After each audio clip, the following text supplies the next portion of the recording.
Hurry kids. It's time for the lichen feeding. The lab worker called out. 20 kids followed her to a room full of computer screens with live feed of a garden. A large glass window was across the wall opposite entrance of the room, and it was part the garden with small dogwoods and lavender, and a concrete cave that was 3 feet tall and 4 feet wide, 10 feet long. There was a small pond next to the cave. It was crystal clear and had some small fish in it. The kids stood close to the glass.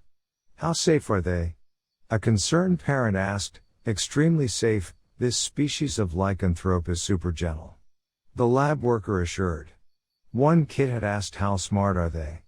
Another asked how strong, how fast? And another child had asked when will we see them?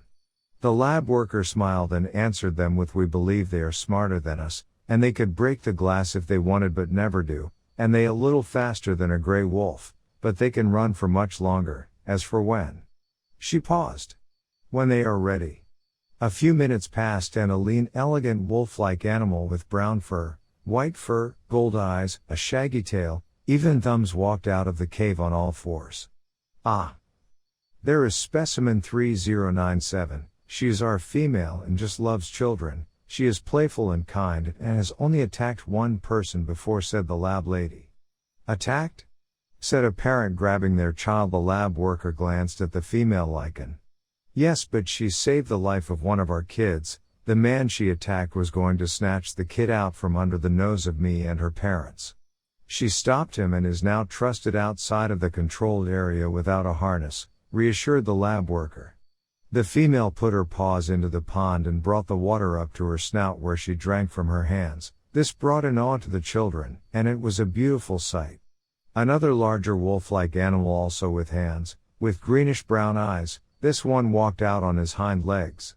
Specimen 1089, this is our male, he's 3097's mate, now keep in mind he can be timid with new people and doesn't like to be crowded on.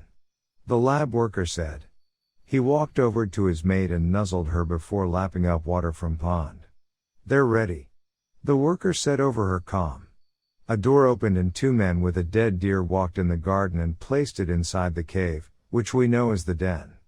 They opened the door to the room, the people were in and let the lichens come, walked in. 3097 sat in one corner as most the kids swarmed her, petting her. 2 kids were petting 1098, who was on a harness. After the lichens were put back into the garden, 3097 pressed her head against the glass and put her paw next to it as if to say goodbye. 1098 licked the ear of his mate as she moped by him. The children left and the lichens went back into their den to eat. The lab worker walked into the garden and knocked on the side of the den.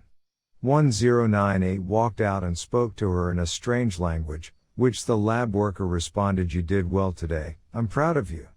And I'm still working on the papers, but I promise you can start a pack soon. 3097 perked her ears and dashed out of the den happily, yipping and cheering in the language her mate was. Calm down, there's things I have to do first, but soon I will have a. She sighs in disgust. Breeding license for lichens, so you can start a pack, I don't see why it's necessary or needed, anyway, you need to get some sleep, it's a long day tomorrow.